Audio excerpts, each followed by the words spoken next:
was in. And so it's a non-denominational, universal prayer for anyone who has a spiritual bent. And it's really about just getting in alignment with your divine, your higher self, source energy, God, however you want to frame it, at 9 p.m., whatever time zone you are in, right?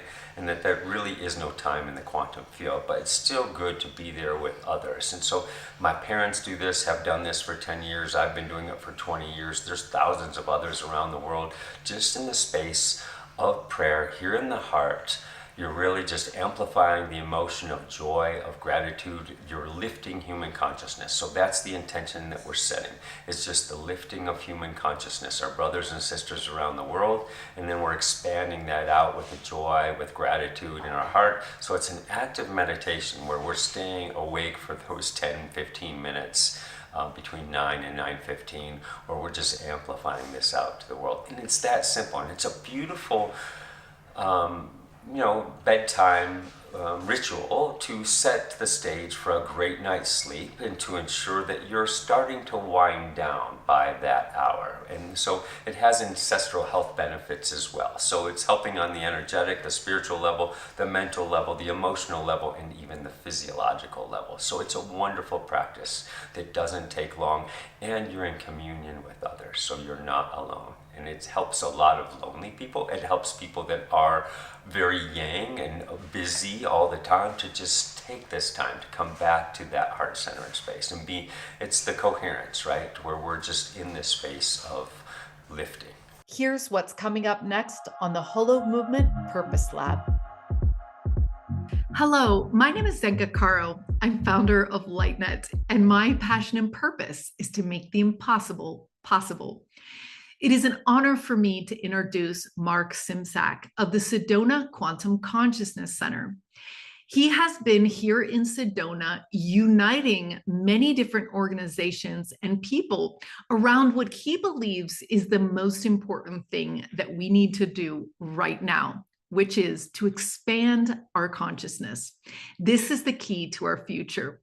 He is the most embodied conscious leader that I know, meaning he really walks and talks what he really understands about unity consciousness and how we are all working together to create an incredible future.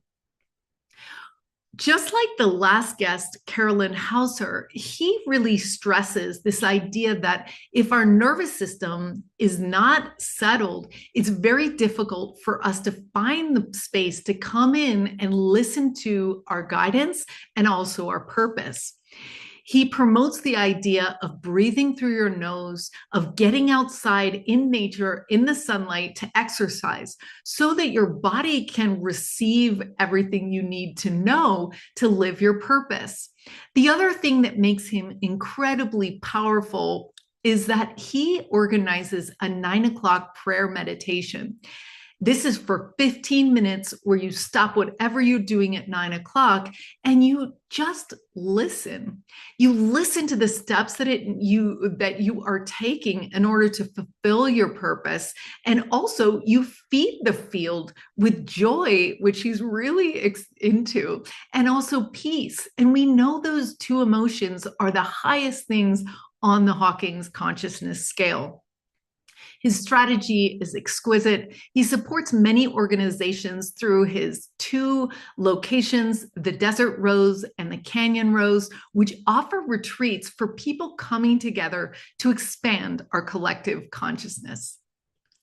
Yeah, what is the quantum field? I've been asked, and it's a tough one to define. Well, what is the space between the physical world, and why is this important, right? Because we have this material world that we think life is all about, but then there's all this space, and there's the energetics, where the space of intention, the space of magic, the mystical world, where the miracles happen, right? Where the angels reside, where the ascended masters, right?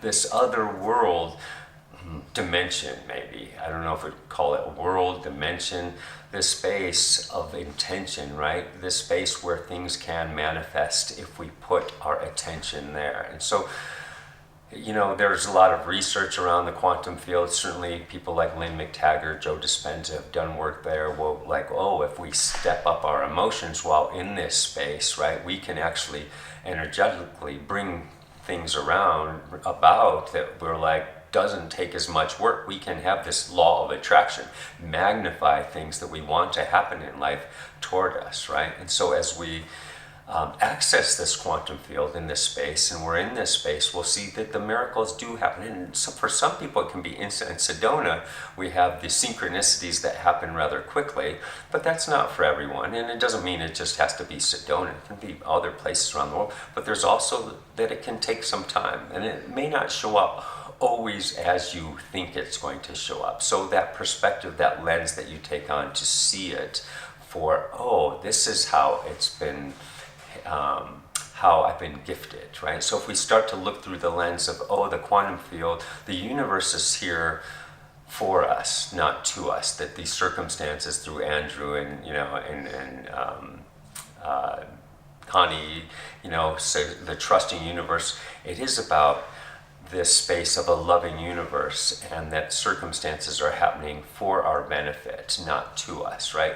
And this is a trust in the quantum field, in higher energies, that, yes, this is a planet, this is a place where we come to learn and grow.